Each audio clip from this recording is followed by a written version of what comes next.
আমরা সচেতন না হলে কখনো দেশ সচেতন হবে না।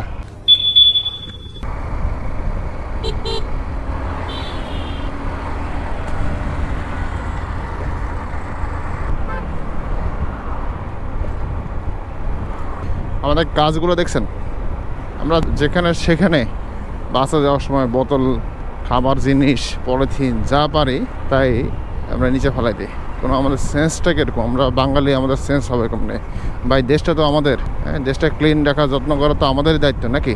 আমরা কোনো কিছু থেকে কিছু হলে সরকারকে দোষ দিই। ধরেন এই জিনিসটা আমার গ্লাসে যদি না লাগে, আমার ভাইজারের উপরে এসে পড়তো, হেলমেটের ভাইজারের উপরে এসে যদি পড়তো, আর সামনে যদি গাড়িটা থাকতো, আমি ইনস্ট্যান্টকে ব্রেক করতে পারতাম না? কী করতে পারতাম?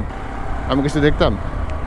তো ভাই, যারা এই আমরা নিজেরাও অনেক সময় থুতু ফেলি, ঠিক আছে, কিন্তু এমন কিছু আমাদেরকে সবসময় সতর্ক থাকতে হবে, বা আরেকজনের কষ্ট যেন না হয়।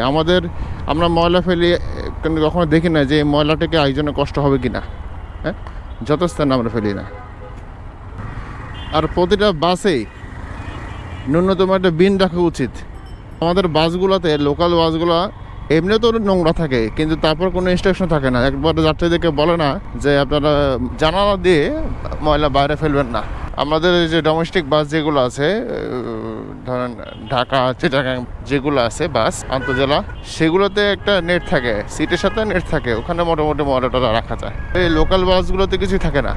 অন্তত বাসের নিচে ফেললেও বাসটা যখন দিন শেষে ঝাড়ু দেয়, এগুলো এক জায়গায় রাখা যায়, ফেলা যায়।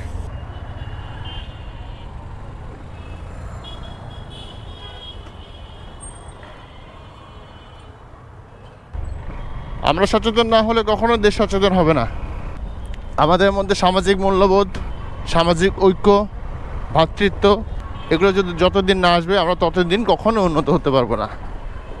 পরাশক্তি আমাদেরকে ততদিন কাবু করতে থাকবে, যতদিন পর্যন্ত আমরা নিজেরা ঐক্যবদ্ধ না হতে পারি।